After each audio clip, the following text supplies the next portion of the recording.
আসসালামু আলাইকুম। আমি সুচি স্টাইনওয়াল থেকে। লম্বা হওয়ায় একটা সুবিধা আছে কি জানেন? যে যেকোনো জিনিস আ ইজিলি হচ্ছে আপনি আ উপর থেকে পাড়তে পারেন বা এইভাবে কলা গাছ থেকে কলা পাড়তে পারেন। তো যাই হোক বাসায় কোনো পুরুষ মানুষ ছিল না বলে আমি আর আমার খালাতো বোন চলে গেলাম ওদের বাগান থেকে এই কলাগুলো হচ্ছে পাড়ার জন্য। আজকে একদম টাটকা ভেজাল ছাড়া আরকি আ কলার তরকারি খাবো। তো বেশিদিন রাখলে আসলে মানুষ চুরি করে নিয়ে যায়। যার কারণে আমরা চিন্তা করলাম যে গিয়ে পেড়ে নিয়ে আসি। আর হচ্ছে এদিকে আমি চিন্তা করলাম যে অনেকদিন ধরে মানে প্রায় অনেক বছর ধরে আমরা কলা পাতাই খাই নাই। তো আজকে আমরা ডিসিশন নিলাম যে আমরা কলা পাতায় করে ভাত খাবো আরকি সবাই। তো আমার বোনও বলল যে আচ্ছা ঠিক আছে করা যায়। খুব ইন্টারেস্টিং ব্যাপারটা। আমি এর আগেও কলাপাতায় অনেকবার ভাত খেয়েছি। গ্রামে থাকতে ছোটবেলায় খেয়েছি। তারপর বড় হয়েও শখ করে সবাই মিলে পিকনিক করে আরকি খাওয়া হয়েছে। তো কলাই পাতায় আসলে ভাত খাওয়ার আসলে একটা মজাই আলাদা। তো এই যে আমি কলা পাতা কেটে নিচ্ছি আর গাছগুলো অনেক উঁচা ছিল, অনেক বড় ছিল। আসলেই অনেক কষ্ট হয়ে যাচ্ছিল। আমি অনেক লম্বা এই কারণে হয়তোবা কাটতে পারছি। বাট আ হচ্ছে যে কেউ কাটতে পারবে না। তো অনেক কলা ছিল। অনেকেই পেড়ে নিয়ে গিয়েছে। আর ওরাও হচ্ছে খেয়েছে আরকি। এটা ওদের বাসা থেকে একটু দূরে। তারপরে আমি সরাসরি এগুলো নিয়ে ছাদে চলে গেলাম। ছাদে গিয়ে এগুলো একদম প্রসেসিং করে নিচ্ছি আরকি, কেটে নিচ্ছি। তো এগুলো কিভাবে কাটতে হয় দেখেন। ফার্স্ট এ এইভাবে মানে মাঝখান দিয়ে সুন্দর করে সাইজ করে আবার মাঝখান দিয়ে এভাবে আ ডাঁড়গুলো এভাবে কেটে নিতে হবে। তো আমি এভাবে কেটে নিচ্ছি। ছাদে খুব সুন্দর মিষ্টি রোদ ছিল। আর সেদিন একটু গরমও পড়েছিল। লতা আমাকে ইনস্ট্রাকশন দিচ্ছিল আসলে যে কিভাবে কাটতে হবে আর কতটুকু করে কাটতে হবে। ও ফার্স্ট এ আমাকে দেখাই দিছিল আরকি। তো হচ্ছে আমি ওইভাবে কাটছি। যদিও আমি তো জানতাম না যে এটা এভাবে হচ্ছে কাটতে হয়। তো আসলে ও জানে ও মানে যেহেতু গ্রামে থাকে আরকি।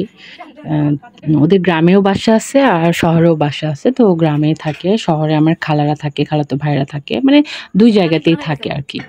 তো এই যে অনেকগুলা কলার পাতা ছিল আমরা হচ্ছে দুপুরেও খেতে পেরেছি আবার রাতেও খেতে পেরেছি। তো আর পাতাগুলো একদম ফ্রেশ ছিল, একদম ফ্রেশ আর হচ্ছে একদম মানে কি বলবো? কেবল হচ্ছে নতুন পাতা আরকি।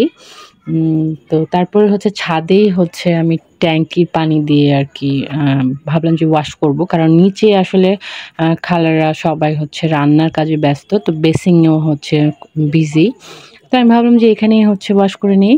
তো ও বলল যে, "আচ্ছা ঠিক আছে।" তো এখানে ওয়াশ করার পরেও কিন্তু আমি নিচে গিয়ে আবার হচ্ছে আমার বোনটা ওয়াশ করেছে খুব ভালো মতো। মানে ডাবল করে হচ্ছে ধোয়া হয়েছে পাতাগুলো। তো হচ্ছে লতা আমাকে অনেক হেল্প করেছে। আসলে আমরা অনেক এনজয় করেছি যে কয়দিন ছিলাম আরকি। তারপর নিচে এসে দেখলাম যে আমার খালা হচ্ছে একদম দেশি মুরগি রান্না করছে। তো আমি বলেছিলাম যে পটল দিতে। আমাদের উত্তরবঙ্গে মানে উত্তর অঞ্চলে আমি জানি না সবাই খায় কিনা বাট আমরা হচ্ছে এরকম পটল, আস্তা পটল এভাবে কেটে ভেজে তারপরে হচ্ছে গরুর মাংস, মুরগির মাংসতে, তারপর হাঁসের মাংসতে দিয়ে খেতে পছন্দ করি। এটা আসলে খুবই ভালো লাগে। মাংস আসলে একেকজন একেক রকম করে খায়। আর হচ্ছে আমি মাংসর হচ্ছে ঝোলটা পছন্দ করি। তো আর বাসায় হচ্ছে বাচ্চারা আছে তাদের জন্য তো আলু মাস্ট দিতেই হবে। আর বড়রাও আলু খুব পছন্দ করে। যদিও দেখে মনে হচ্ছে এটা হাঁসের মাংস। আসলে না, এটা হচ্ছে দেশি মুরগির মাংস। আর খালার হাতের রান্না আসলেই অনেক টেস্ট। ছোটবেলা থেকে খেয়ে আসছি। অনেক মজা লাগে। তারপর আমার বোনটাকে বললাম যেহেতু কলা পেড়ে নেওয়া হয়েছে আরকি একদম মানে একদম অর্গানিক আরকি কোনো ভেজাল ছাড়া। তো আমি বললাম যে ওকে একটু চচ্চড়ি করতে। তো ও কেটে সাথে মানে ওদের কেন জানি বলার সাথে রান্না করতে বেশিক্ষণ লাগে না, কাটতেও বেশিক্ষণ লাগে না। তো হুট করেও দেখলাম যে ঝটাপট হচ্ছে কেটে নিল। কেটে তরকারিটা সুন্দর করে এই যে হাতে মাখায়ে তারপর বসায় দিচ্ছে। তো ওরা হচ্ছে আমি বললাম না যে চচ্চড়িতেও হচ্ছে সবকিছু দেয় আরকি, সব রকমের মসলা। ধনে গুঁড়া, জিরা গুঁড়া, তারপর আদা রসুন। তো ওদের হচ্ছে এইজন্যই হচ্ছে রান্নাটা খুব বেশি টেস্ট হয়। কারণ ওরা হাত দিয়ে মাখায় আরকি। তো আমিও হাত দিয়ে মাখাই কিন্তু আমার ওই যে বললাম যে হাত জ্বলে আর অনেক সময় দেখা যাচ্ছে বাচ্চার স্কিনে লোশন বা ক্রিম দিয়ে দিতে হয়। তো সবকিছু মিলায়ে আসলে আমি রিস্ক নিতে চাই না এজন্য আমি আ উম হাতা দিয়ে বা চামচ দিয়ে মাখাই নিই। তারপর একটু সামান্য একটু পানি দিল। তারপরে হচ্ছে চুলাতে বসাই দিবে আরকি। বেশিক্ষণ লাগেনি যদিও রান্না। তারপর এখানে এক্সট্রা করে পটল ভাজিও করেছে খালা। এই যে মাংস প্রায় হয়ে আসছে। মাংসটা অনেক মজার ছিল, অনেক মজার ছিল।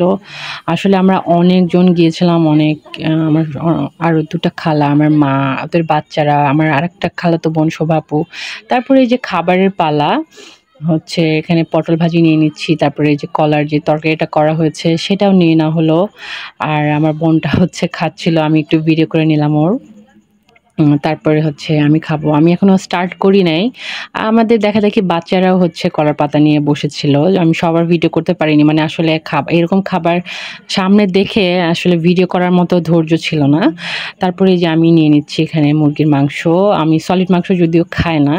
তারপরে হচ্ছে এখানে পটল নিয়ে নিচ্ছিলাম। এভাবে পটল খেয়ে দেখতে পারেন, অনেক মজা লাগে।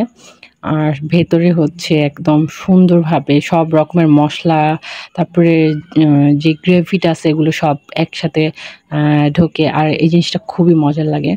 কলার তরকারিটা অনেক মজার ছিল, পটল ভাজিটা অনেক মজার ছিল। তো এই তো আজকের আইটেম। আর বেশি কিছু হয় নাই। রাতের খাবারেও অনেক কিছু ছিল। তো আমি সব ভিডিও করতে পারি নাই। আসলে খাবারের মজা নিচ্ছিলাম। এই যে দেখতেই পাচ্ছেন পটলের মধ্যে অনেক কিছু ঢুকেছে। এই তো আল্লাহ হাফেজ।